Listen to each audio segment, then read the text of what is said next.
There are two things you can do with a positive or negative. You can give it or you can take it. So if you give a positive, you have a response followed by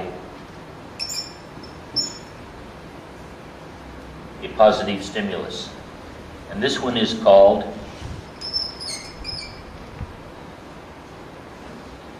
just reward or reinforcement. I'm sorry, it's called technically positive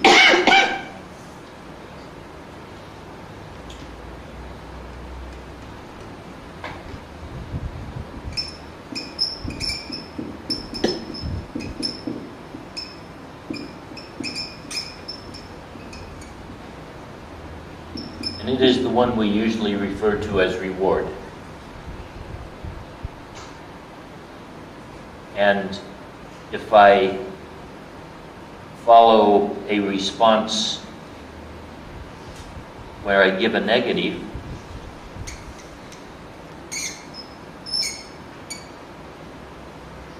this is like the child does something and I give them a whack with a ruler, right?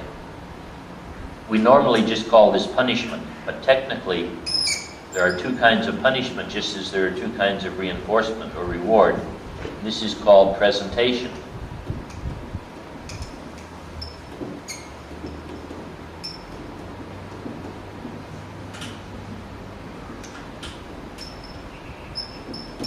Because you present them with a negative stimulus.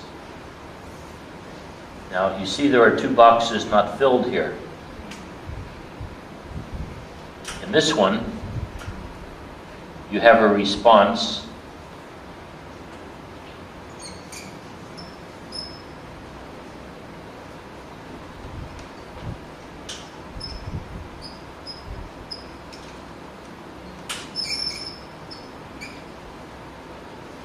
See, it's about a positive stimulus, right? These are the stimulus here.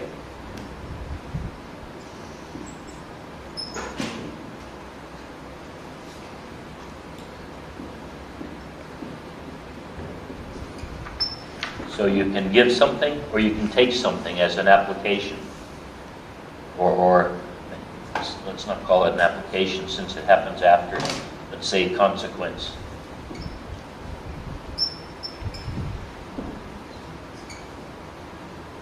Consequence can be something can be given or taken.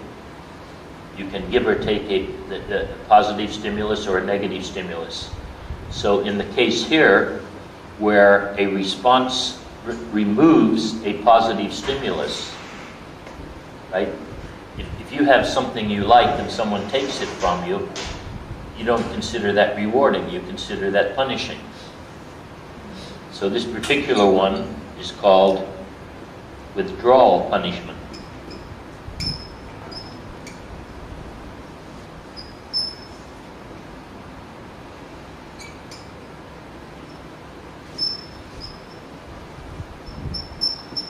And an example would be of that.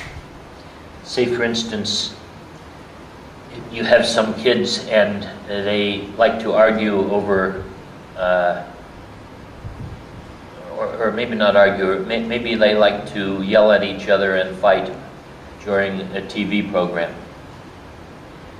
And so you say to them, if you fight with each other while you're watching TV, the TV goes off. So the response is fighting, which removes the ongoing, remember it's an ongoing positive stimulus. So the children already have something to them going on, which is a positive stimulus.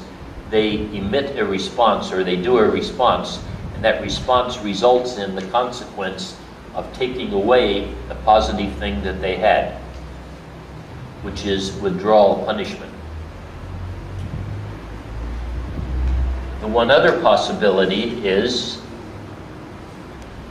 response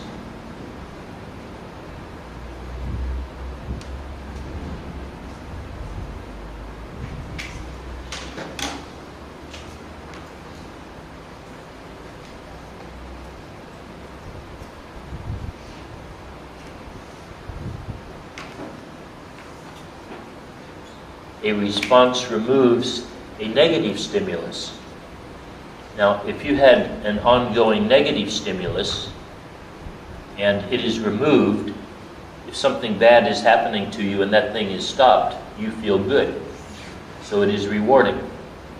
Say, for instance, I'll give an example of a experimental situation. It's not a very nice one, but it is one that has been tried to see that these things work with animals. You put a rat in a cage and you electrify the grid on the bottom of the cage, and rats have sensitive feet, and the electric shock, which does not physically harm them, but is quite unpleasant to them. So they are there in an environment where they have an ongoing negative stimulus upon themselves. If they press a lever, the shock might stop for, say, 10 seconds. And after 10 seconds, the shock starts again, and they'll press the lever again, and they learn very, very quickly to press that lever.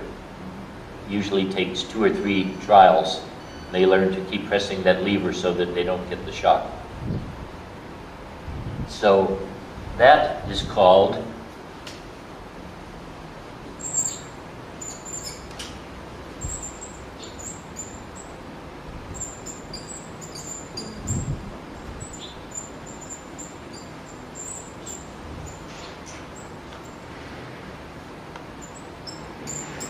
negative reinforcement. Called negative reinforcement because it deals with a negative stimulus. This one positive reinforcement because it deals with a positive stimulus. This one presentation punishment because you present a negative stimulus. This one withdrawal punishment because you take away a positive stimulus. But important to remember, it isn't the stimulus being negative or positive that determines whether the rate of the response will increase or in rate and magnitude. What determines is punishment, whether it is presentation or withdrawal, results in a decrease in the rate and magnitude of the response. Reinforcement, whether it is positive or negative, results in an increase in the rate and magnitude of the response. So some people get the idea you use a negative stimulus, it is going to result in a decrease in the rate of the response. This isn't true. It's the term reinforcement. You can forget about the name of the stimulus. All reinforcement increases responses, all punishment decreases responses. Any questions about these 4 ways? Basically, all of learning, everything I'm going to tell you further about learning, I don't know whether I'll get into one other thing. There is one variation on this. There's a variation on withdrawal punishment called avoidance learning, but it is so close to this that I consider it a form of withdrawal punishment. So basically, everything we will be talking about are these 4 forms. So, first of all, you have to know the shaping process. You have to know one thing. Then you have to know there is reward and punishment, which is 2 things. And then you have to know reward and punishment can be applied in 4 different ways. Still not real complex. So does everybody understand this whole thing here?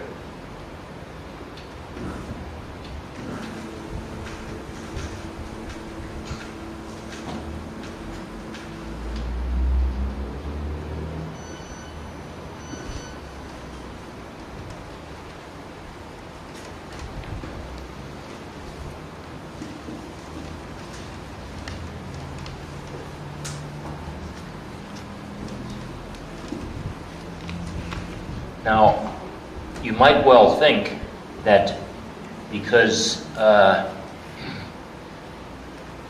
if you want to increase a response, you use reward, that it seems logical if you want to decrease a response, you use punishment.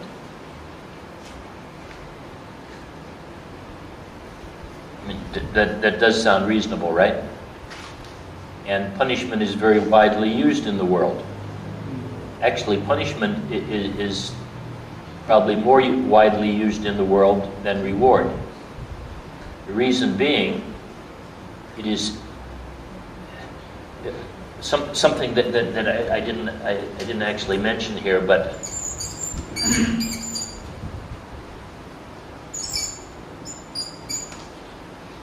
there is an ideal time between the response and the stimulus for a human being.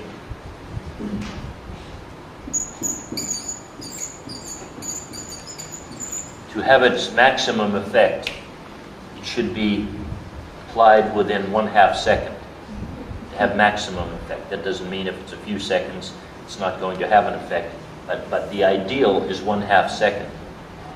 Occasionally you don't have an opportunity to do it even within a few seconds, but because human beings can recreate situations in their mind, if you're going to punish somebody for something later, you don't just get mad at them at the time and then say, okay, I'm going to punish you later, and then when you punish them later, just go ahead and punish them.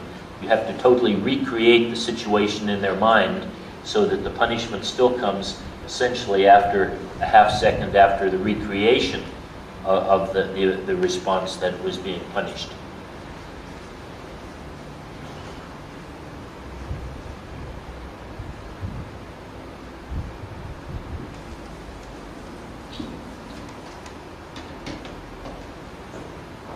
But so I shouldn't have erased that, but you can remember it was simple enough.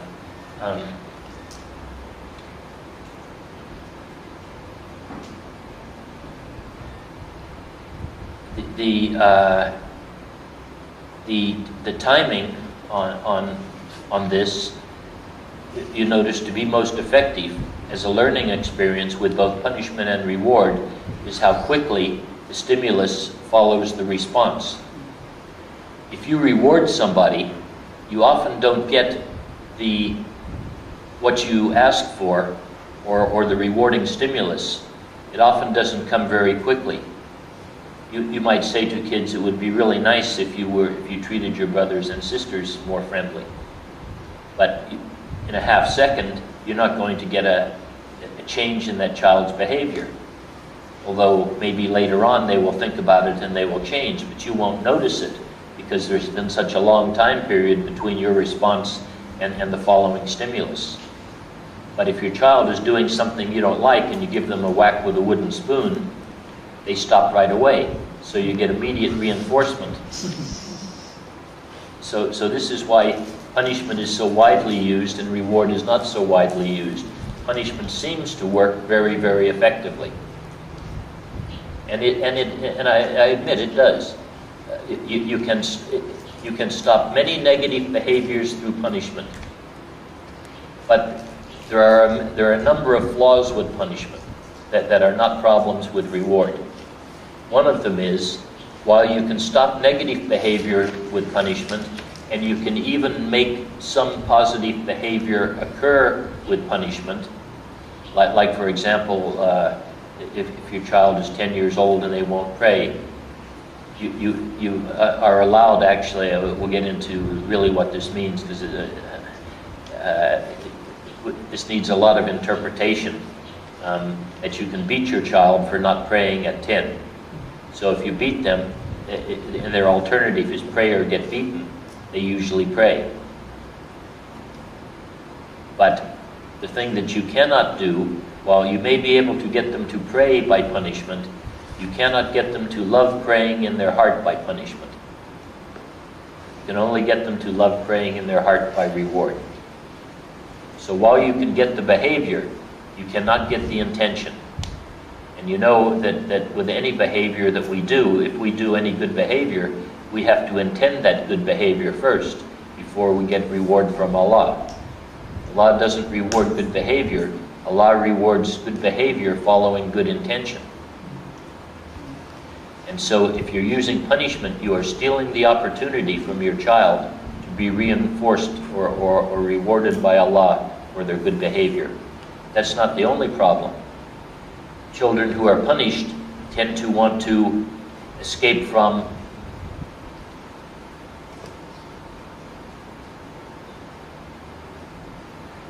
actually how much time is left on this? 5 minutes. Okay, I was over time. I forgot when we started.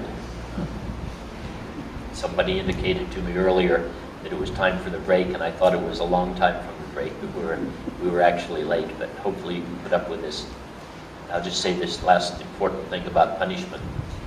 Children who are punished tend to try to escape from or retaliate against the punishing situation or person. So if there's a lot of punishment at school, children will try and not have to go to school. Or maybe they will come back later and vandalize the school. Right? They either want to retaliate against or escape from. Or if it is at home, maybe they will run away from home, or maybe they will retaliate with a lot of harsh words toward their parents. Also, we generally have bad feelings towards the situation or the person who punishes us. And of course, in Islam, we are supposed to have very good feelings toward our parents. And when you are punished, it is very hard to keep good feelings towards those who punish you, particularly if they punish you severely. And besides that, if you see punishment being used by your parents or your teachers and your teachers are a model to you as to what right human behavior is. So if you see people who are bigger and stronger than you, and they don't like what you are doing, and they want to make you do what they want to do, and they yell at you and hit you to get you to do it, you grow up thinking yelling and hitting people who are weaker than you to get them to do what you want is an appropriate human behavior, which it is not. So they learn that. So these are some of the drawbacks of punishment, and this is why I say it is impossible to punish a child without harming a child. And after we have our break, we will, I'll just tell you a little bit more about the harmful effects of punishment and how to overcome some of it. By the way, in there are some CDs and some books. Now I know you have seen these classes, right? But I don't know whether everyone can remember everything that was said. Also, you might have friends or relatives who might like to see these. So we're selling them at a price where we may make 2 ringgit or something, but we're not getting rich on this. I'm not trying to do it to make money, but I am trying to do it to increase the spread of this knowledge as much as possible. So for anyone who is interested, you might take a look at those, and every week, like next week we will have these 2 lectures, and the week after we'll have the previous 2 available. So anyway, now we have, what, 15-minute break, right? So if you'll come back maybe about, on my atomic corrected watch, approximately 5, 10, 15, 20 minutes after 11. Okay, we will go ahead and proceed now. It doesn't matter that everyone isn't exactly back. They can hear wherever they are, I'm sure.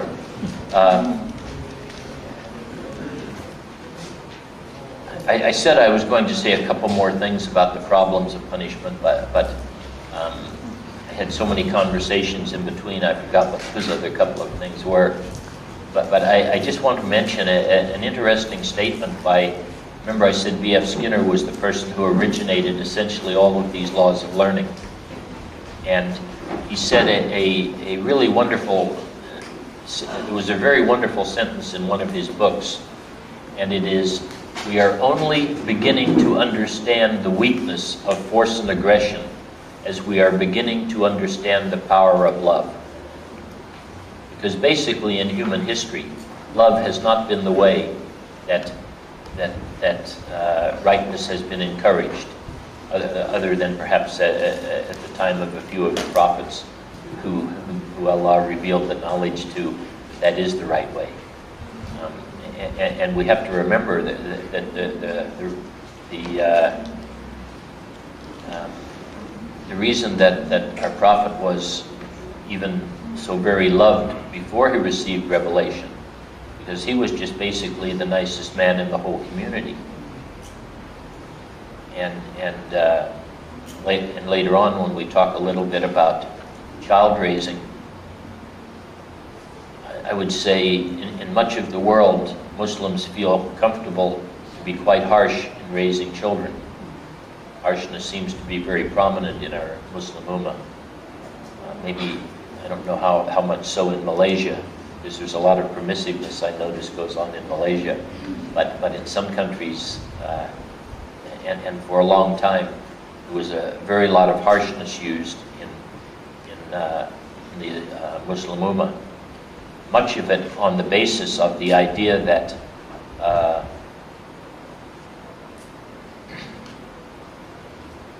the Prophet Muhammad, peace be upon him, had said to us that if your child reaches 10 years old and doesn't pray, you can beat them. So they generalized from this to a whole lot of other things. But we have to consider what the scholarly interpretation is on this statement, right? Because this is a really dangerous thing, to just take the words of a hadith of our Prophet and say, this is what it means. Bukhari himself, he used to often be asked, what does this mean? And he would say, I am not a scholar of interpretation of hadith. I am a scholar of the transmission of hadith. I don't answer those questions. They must be asked by scholars who are involved in interpretation. Because sometimes the words themselves, just picked out of one hadith, can be way out of context. So, yes, it is true that our beloved Prophet, peace be upon him, said that if your child does not pray by the time they reach 10 years old, you can beat them. You don't have to beat them, but you can beat them. Islam is a religion of necessity. If I had a choice between beating my child and getting them to pray, and then hopefully, remember though, that the prayer that the child does for fear of beating does not get reward from Allah. So it is not moving them toward paradise. But if it was a way, remember I said in the shaping process, you have to get the behavior going to get it rewarded. So if the behavior was not happening, and it took some punishment to get it happening, and then I could shift the punishment into reward, and then the child loved to pray later on in their life, and they achieve paradise rather than hellfire, I would certainly be willing to use some beating in the beginning. But assumed in this statement that when your child reaches 10 years old and doesn't pray, that you can beat them, there are some things that are assumed have already happened. They have assumed that since birth, that you have given them a right Islamic family environment and religious environment, so that these children from birth have seen you praying and enjoying your prayer. And then from the time they were, and if they wanted to join in before they were 7, they were made very welcome and rewarded highly for it. And then by the time they are 7 years old, you are specifically supposed to be encouraging them to pray. And encouraging them probably means being rewarding to them about prayer. So we from 7 till 10, that's 3 years, which is rough, just say it's only 1,000 days, and we pray 5 times a day, so this is 5,000 opportunities to have rewarded your child in that 3 years between 7 and 10 for prayer. And if you're rewarded for something 5,000 times in 3 years, it is very likely to be a behavior that has increased in rate and magnitude by that time. So if you just wait and do none of those things for your child, and wait until your child is 10 years old, and you haven't prayed in front of them, and you haven't showed them the joy of prayer, and you haven't rewarded them for the 3 years between 7 and 10 for their prayer, you have not earned the right to punish them. You see, this is assuming that you have done all the right things and the child is still so recalcitrant, or meaning will not go along with what is right. Then you could beat them. Not that you can just do nothing at all for them to get them to pray and wait till they're 10 years old and say either pray or get beaten. So this is what the interpretation is. And we need to understand this, that Allah has expected us to give right Islamic family, to give a right Islamic family life to our children. As a matter of fact, if you want to raise good Islamic children, there's only two things you have to give them. A good Islamic home to grow up in. Even that's not so easy. Number two, though, much more difficult, a good Islamic society to go out into. You give them those two things, and I can guarantee you that you will raise good Islamic children, because Allah has guaranteed us that if you give them those two things, you will raise good Islamic children. And I go as far as to saying, now I don't want anyone to feel bad when I say this, but if you are not giving your children or doing your best to give I mean, we can't, we have a lot of control over whether we give our children a good Islamic home, but we don't have all that much control yet over whether we give our children a good Islamic society or a good Islamic world to go out into. But anyone who is not doing whatever they can in the home to give their children a good Islamic environment, and who is not doing whatever they can, even if it is a small thing, to make the world a better place for their children, is actually guilty of child abuse by neglect. So, I mean, this obligation is a really, really powerful one. You know, the concept of Khalifa of Allah, where each generation is supposed to raise higher and higher than the one before, you're not going to get it by giving, you know, an Islamic home environment that is not very Islamic, and sending the children out into a world that is not Islamic at all and very heavily is influenced through shaitan and his secular materialism. I think it is shocking that we have done that. I mean, and I have to take responsibility too. I was at one point a very effective speaker for much of the wrong ways of life, and particularly tried to influence people toward those. Just to give an example, you know, we know a whole lot about, this is still about reward and punishment, because I want to convince you that reward really is the way to go and punishment is not the way to go. And we look at the sunnah of our Prophet, and we know a whole lot about his life. I mean, I know intimate things about the life of beloved Prophet Muhammad, peace be upon him, that I would never know about my best friend. You know, I mean, some of it I feel almost shy to know that they are such intimate things. But we know virtually everything he ever did, and many of the actual words that he has said. And we do not have one instance where he ever physically harmed a child or even said a harsh word to a child. Not one instance. Now believe me, if he had had one instance of either one of those, we would have heard about it.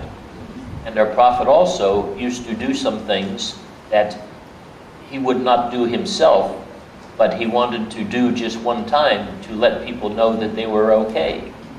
So he didn't even do them one time to say that they were okay. So, you know, we have an ummah that virtually every person in the ummah will, when they put their shoes on, they'll put their right shoe on first. And we'll feel, you know, like this is really important. You know, I really follow the sunnah. But when it comes to how we treat our children, do we treat them the way that our Prophet, according to the sunnah of our Prophet? Not very many do. You see, so I can't make a judgment for sure. Only Allah knows for sure. But my hypothesis of probability would be that it means a lot more to the betterment of the ummah for children to be treated in a kind manner without harshness or physical blows than it does which shoe you put on first. Then we have the example of how Allah treats us.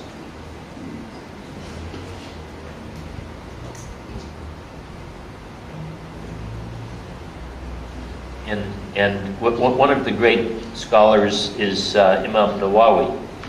And our Prophet once said that anybody who knows 40 hadith, learns 40 hadith, is guaranteed paradise. Once again, we need a lot of interpretation with that. It's 40 hadith and a whole lot of other things, really, in interpretation. But of course, then many scholars have come up with lists of 40 hadith. But Imam Nawawi's 40 hadith is, of course, by far the most well-known 40 hadith that he suggests are important. And one of them has to do with the way Allah treats us. And it gives us an idea of what an appropriate ratio is for positive to negative in dealing with children. Everyone knows ratio, like 2 to 1, right? For every 2 of these, there is 1 of those. Now, would anybody have any idea what the ratio might be that I would suggest is an appropriate ratio of positive interactions with children to negative?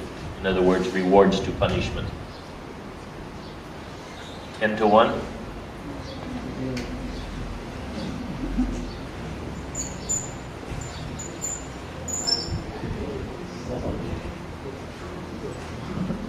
$350 to 1.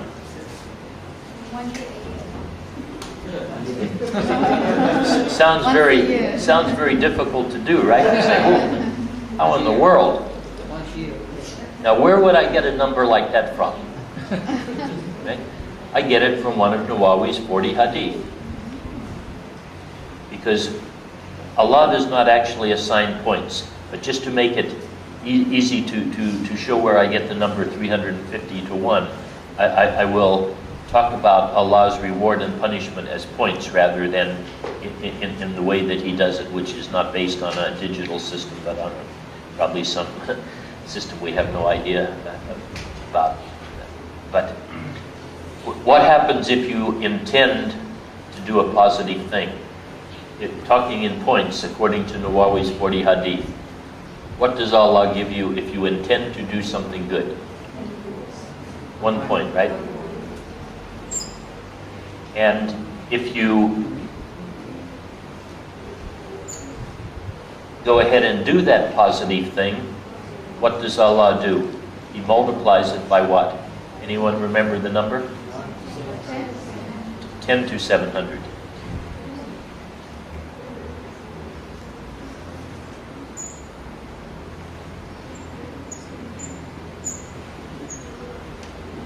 Now,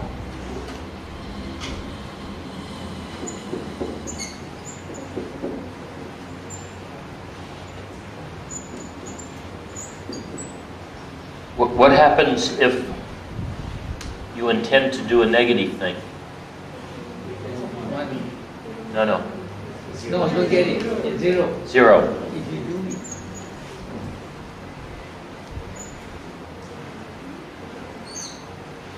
And if you go ahead and do the negative thing, 1. So 0 plus 1 is 1.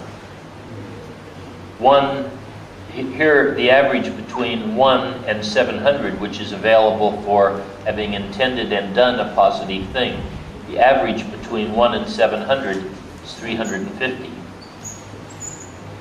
So this is where I get this ratio of 350 to 1. Now, I don't know for sure that this is what is meant by this, but it is interesting that it is a true numerical fact. Consistent with, because when we find out things about how Allah treats us, we are supposed to look at our Prophet as an example of how to do this. Our Prophet was as perfect as a human being has ever been. So our Prophet, never in his whole life, our Prophet's ratio was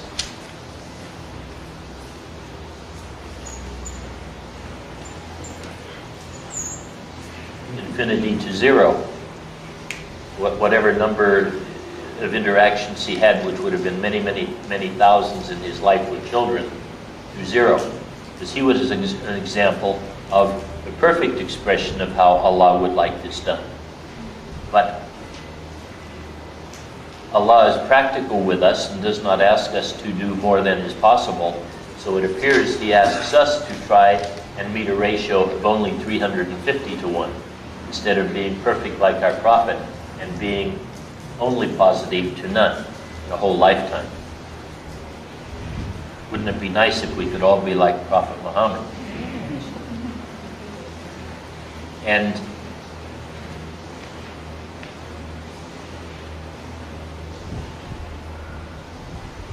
I'm not really sure whether it is worthwhile going much into the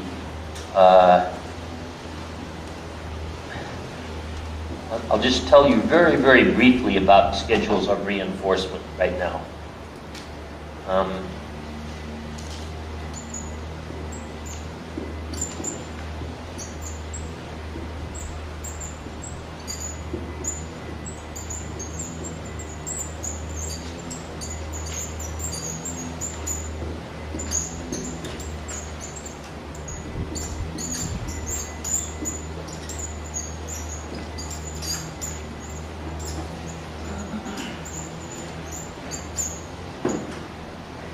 Basically, the kind of reward I have been talking about is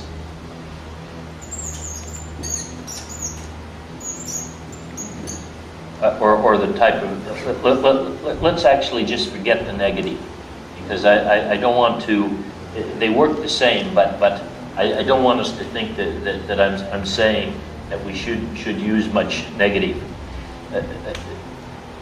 Basically, the only time in Islam we should use punishment is if we have no viable or workable positive alternative, and the behavior we have to get is a really necessary one. For example, if I had a 2-year-old child and I live near a busy street, and I say to my child, and these cars are whizzing by fast, right? And I say to my 2-year-old child, please don't go out in the street because the cars are coming fast and they could hit you, and you need to be really careful, so never go out in the street, and you could get hurt and I'll feel really sad, and you won't get to live a long and happy life, and so it is really a dumb thing to do. And I say that reasonably to them, and I find they still want to run out in the street. So I grab them by the arm when I catch them doing that, and I give them 3 medium hard slaps on the bottom. Now they are scared to go out into the street.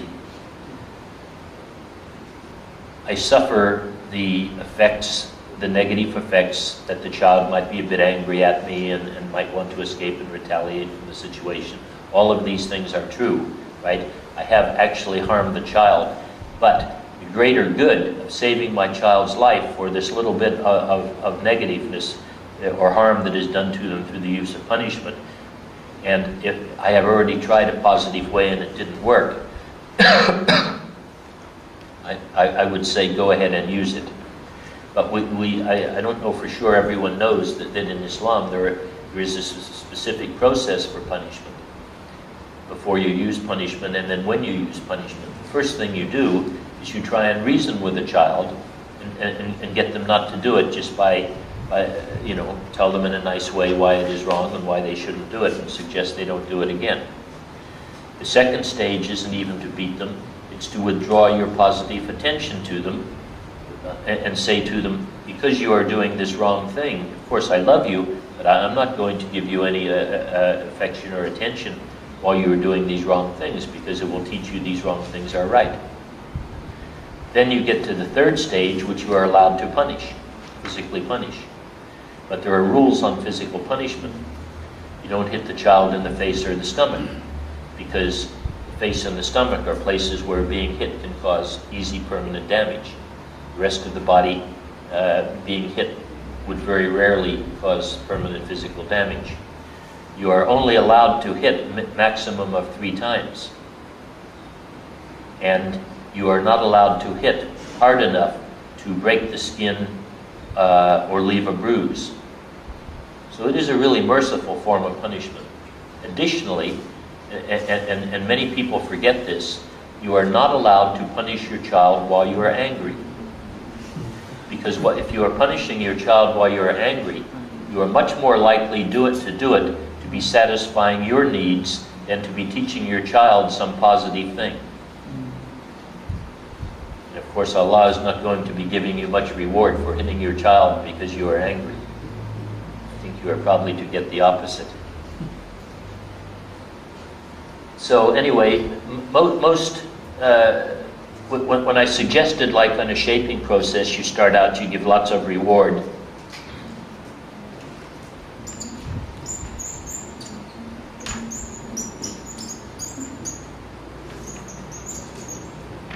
You give lots of reward here, and it's basically on a continuous reinforcement schedule, which means every response gets a reward.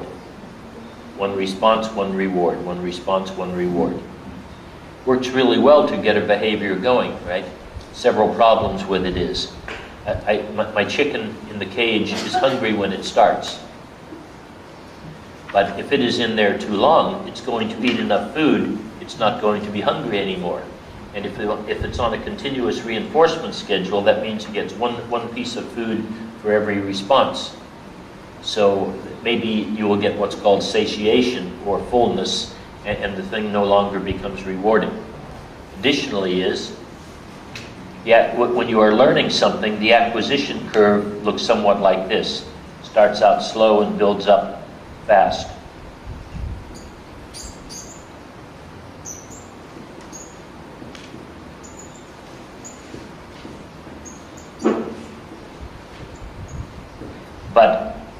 And this is with reinforcement in effect, a reward.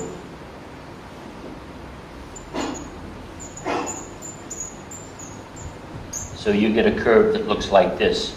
But say, for instance, you get up here and you cut off reward.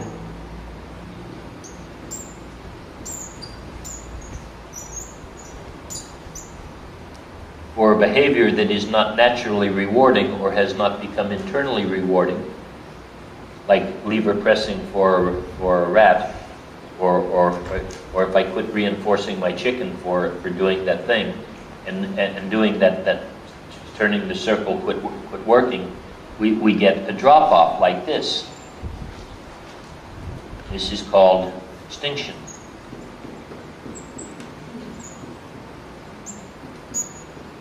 When there is no more reward after a behavior has been developed by reward, and then there is no more reward, the behavior tends to drop off through extinction. Now, if you are getting continuous reinforcement, and every single reward every single response gets a reward, it is really obvious. The first time you don't get a reward, something has changed. And it doesn't take very many instances to be real sure you're not getting rewarded anymore for your response, so you get a really quick extinction. So because of that, there are other ways to apply other than continuous reinforcement. There are, for example, what are called ratio schedules.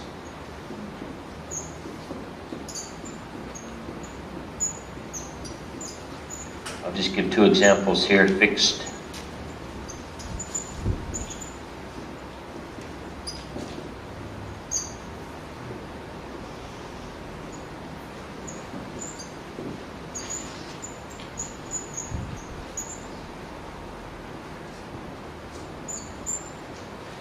ratio 5 and variable ratio 5.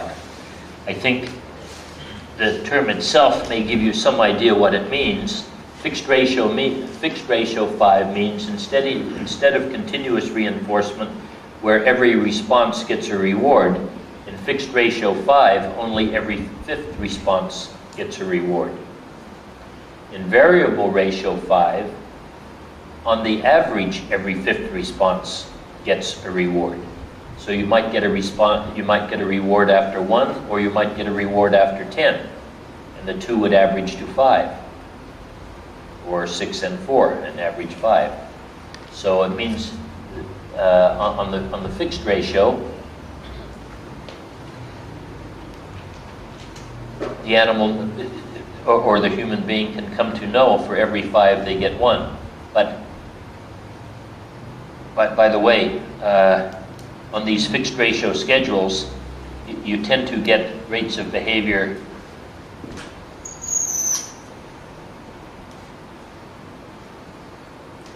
they're almost the same.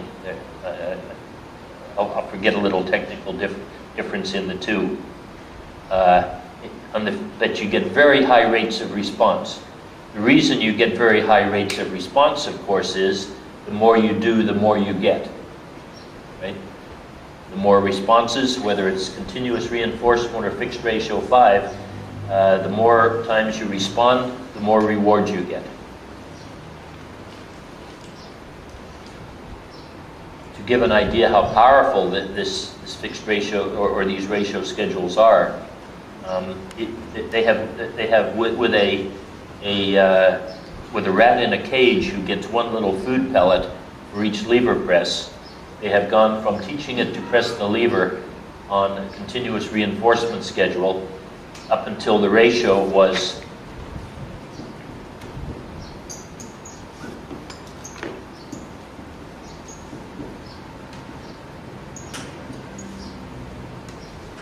fixed ratio 20,000. The rat had to press the lever 20,000 times for one food pellet. By the way, you don't jump from 5 to 20,000 successfully, right? Shaping process, you remember I said in the beginning you start with small steps.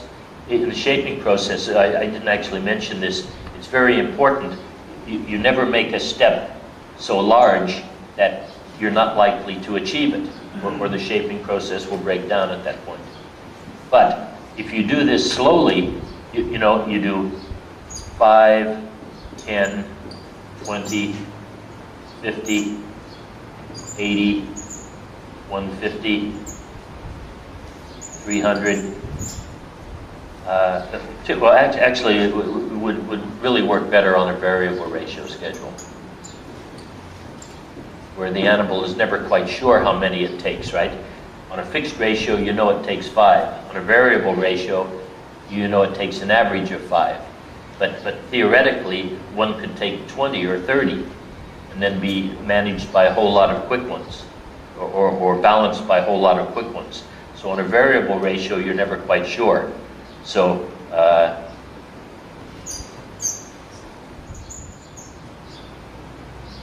and then all of a sudden, not all of a sudden, but after a very long period of time, you end up with a rat that is pressing the lever 20,000 times for 1 pellet.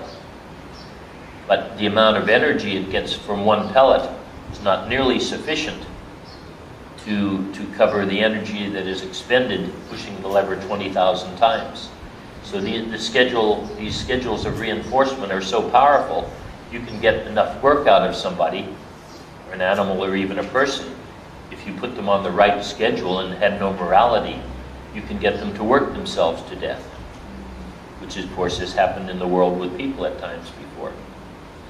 But this is just showing how powerful these schedules are.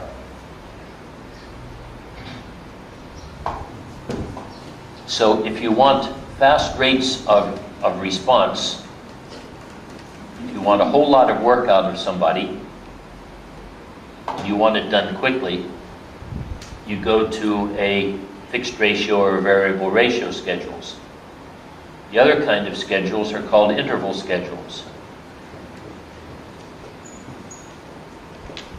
which always seem to be harder for people to understand.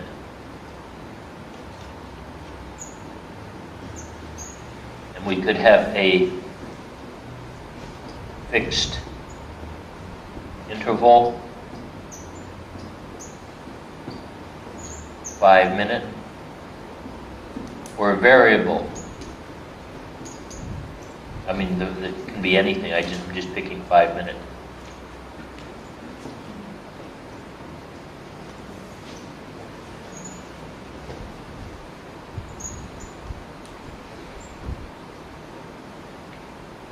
And so, if you have a fixed interval 5-minute schedule, what the this will be the established response rate for fixed ratio and variable ratio, both of them very high rates of responding, continuous. Fixed interval schedules tend to look like this.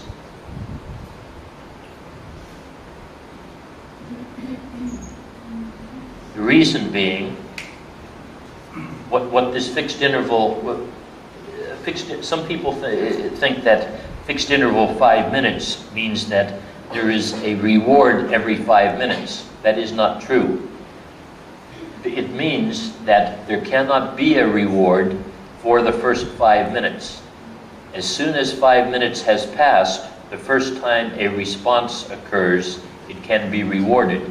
A response that occurs before the 5-minute period cannot be rewarded. You understand that what that interval means? For the first 5 minutes, you can respond, but you don't get reward. You only get reward for the first response after 5 minutes has passed. So that's why you get response like this, because after the animal or the person learns the schedule, that they see, well, in the beginning, here, there's no chance at all of reward. But I don't want to miss it, so when I think the period is getting close to the end, I start upping my rate of the response because I want to get it as quickly as possible. You know, if it's a fixed interval 5 minute, I don't want to wait a half hour because I could have got 6 rewards in that half hour if I had been responding at the end of each 5 minutes. So on a fixed interval schedule, you start out really slow in whatever the interval is, and toward the end of the interval, you speed up. And you might notice this is very similar to exam behavior, where when you go to school, right, you get exams at certain periods of time. And many people, they know that the opportunity to be rewarded is here and here, but in this period here there is no opportunity for reward. So nobody studies here, but they start studying just before the exam or cramming. And so setting up exams on a fixed interval schedule, as we do, is probably not a very efficient way to set up the learning situation, because we set it up so we'll have long periods of time with no responding, and then a lot of responding at the last minute. If you have a variable interval schedule, they don't know how long it takes. But what they do know is there's no sense working really hard, because it's not a matter anymore now of the more you do, the more you get. It's a matter of don't miss the interval. So you get a response rate that looks somewhat like this, a low and steady response rate. Since you never know, it could be on a fixed ratio 5 minutes, you could get a reward after 30 seconds or after 10 minutes. So what you do is just every once in a while you make a response so you don't miss out if the period had gone. But you don't work really hard, because the chance at any given time is not really great you're going to get a reward. Where with a ratio schedule, it is fixed. The relationship between the rewards and the responses and the rewards. But here, it is fixed by the amount of time that must occur before a response can be rewarded. So you get a rate like this. And for a class that uses, what are they called, pop quizzes?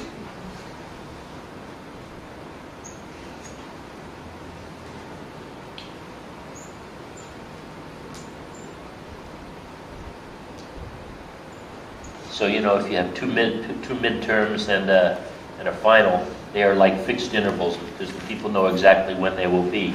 But here we have pop quizzes.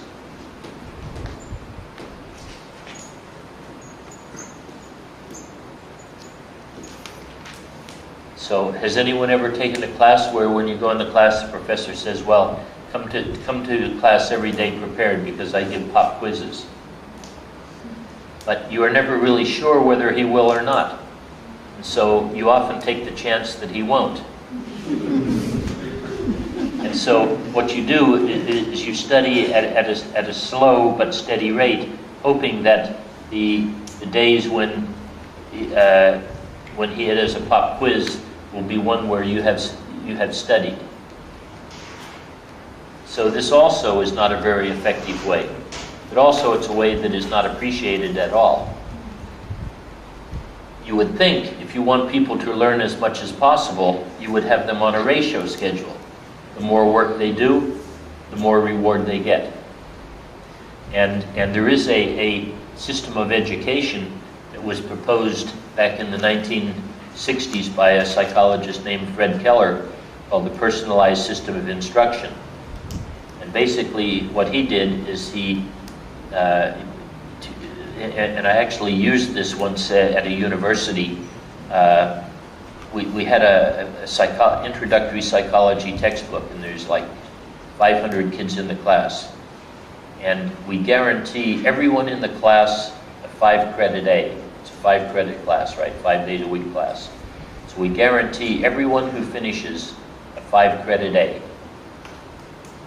And we set it up so the book is about 400 pages long, and so we break it up into 20-page segments.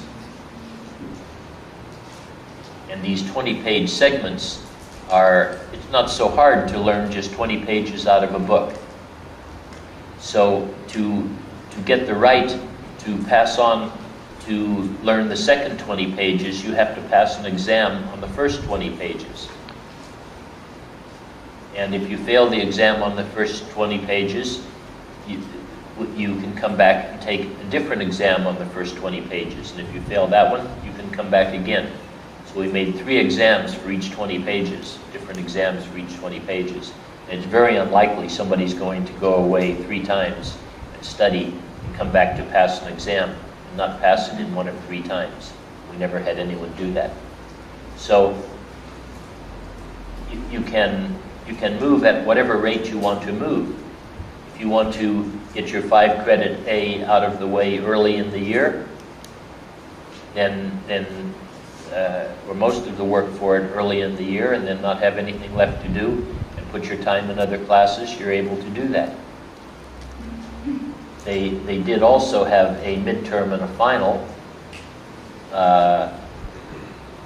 which worked on the same basis, that you take a midterm, you don't do very well, you can come back, go study, come back, take it again. Don't do very well, come back, take it, and pass it at a very high rate. Basically, all of the 20-page sections, you have to pass the exam at 100%. So you have to know the 20 pages at 100%. On the midterms, I think it was 90-something%. So you had to know it really at an A level. And the same thing with the final. So here we have a class with aside from the few people who dropped it, almost 500 people come into a 5-credit psychology class and all get an A. And all know the material at essentially 100% and get to do it at their own rate and get it out of the way quickly and then spend their time doing other things. Sounds like a really good way to go, right? So we did a survey at the end saying, how many of you would like to take another class like this? And less than 10% of the people would like to take a class like that. And when asked the reason why, too much work.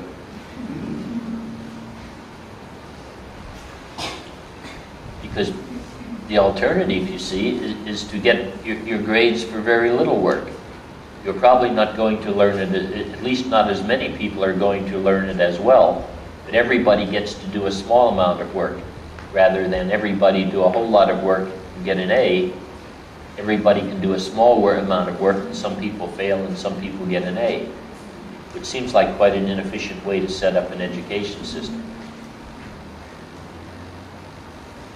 So by knowing this, you then also know how to regulate how behavior will occur. Okay, that's just a very brief thing on schedules of reinforcement.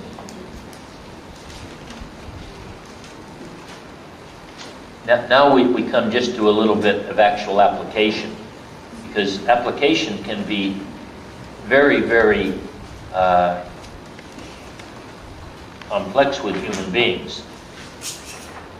Say, for instance, you have a child who has learned that, and notice I say has learned, this is not a thing the child comes into the world automatically with. They have learned that if they go shopping with you and there is something they want and you don't want to give it to them, if they throw a tantrum in the store, you will give them that thing that they want. You know, like you're walking through Carrefour and they pick up a little toy, and Carrefour is like a really busy store, and they say, "Mommy, can I have this?" And she says, "No." She says, "I want it." She says, "No, I want it." And then eventually could get to the extent of falling to the ground and kicking their legs and screaming, "I hate you," and "You're a bad mommy," and all sorts of things, right? You have like 200 people gather around to watch. Now, I would say this is an ongoing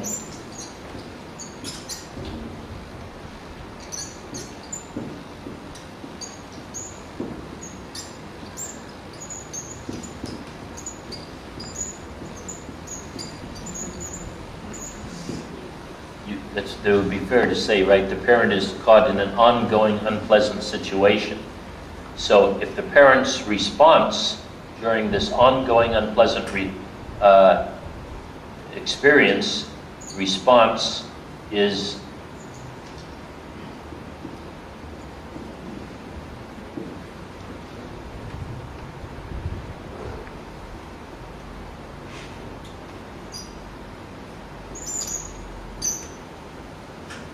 what kind of reinforcement is this?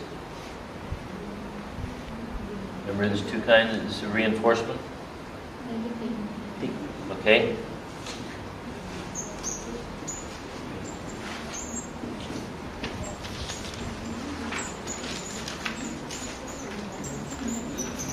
Remember what negative reinforcement was? A response that removes an ongoing aversive or negative stimulus. So here, the ongoing negative stimulus is the child having the tantrum and hundreds of people watching you deal unsuccessfully with it. Your response is you give in. It stops the response. It stops the ongoing tantrum. And everything is fine, right? But from the child's point of view, their response is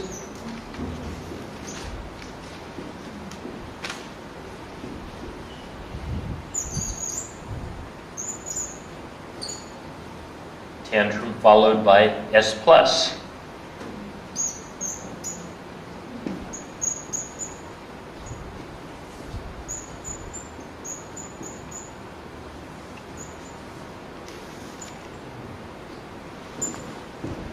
So, what happens with reinforcement? What is the result of reinforcement? Whether it is positive or negative? Increase in rate and magnitude in the future. So here we have a situation where this goes on with a parent, and it's a situation of negative reinforcement, and it will result in an increase in rate and magnitude in the future of giving in to tantrums. The child is in a situation where their response of having a tantrum is followed by a positive stimulus, so they are positively rewarded for their response, which we will tend to have increase in rate and magnitude in the future. So we have the parent and the children magnifying or amplifying the wrong behaviors of each other. And such patterns do occur. Would you like to know what I would do in a situation like this? Well, in the first place, I would never get in a situation like this. Because I would have raised my children in the beginning, because everything is a shaping process, and this tantruming in the store was not a natural thing that they were born with, And if it was never written on their consciousness, the various steps in the shaping process to get there, they wouldn't do it. Say, for instance, I was in a situation, and it did happen, and assuming, because normally older children don't do this, that I am a lot bigger and stronger than the child, I will just pick the child up as soon as this starts and say to them, if you're going to have a tantrum in the store, I will not allow you to be in the store with me. I will take you out to the car and I will take you home. And so I take away their opportunity to be rewarded for the tantrum before it gets to that point. If it had already gotten to the point where there was a big crowd, I might even say as a learning experience to the crowd, pick the child up and say, my child has learned some very bad behaviors. I'm not going to give in because that would just reward that behavior. Sorry you had to see this, but I'm just going to take my child and take them away from the opportunity to get something for having a tantrum, because I would never give in to a tantrum. So then walk out of the store. Because it is very, very important not to reward negative behavior. And instances, I mean, you know, people who really love their kids will teach them some terrible things. I was at a BIM meeting once, and there was a old grandfather, my age or older, who had his little grandson there, about 4 years old. And this man really, really loved his grandson a lot, you could tell. He was not interested in the talk that was going on. He was interested in his grandson. So as his grandson is walking around, this man is just sitting there and he's going. You know, he is just beaming. He just thinks his little grandson is so wonderful. And then a half-grown cat walks by, and his grandson just, with his foot, just gives it a little nudge with a foot. Just enough to kind of push its side in a little bit, not even to knock it over anything.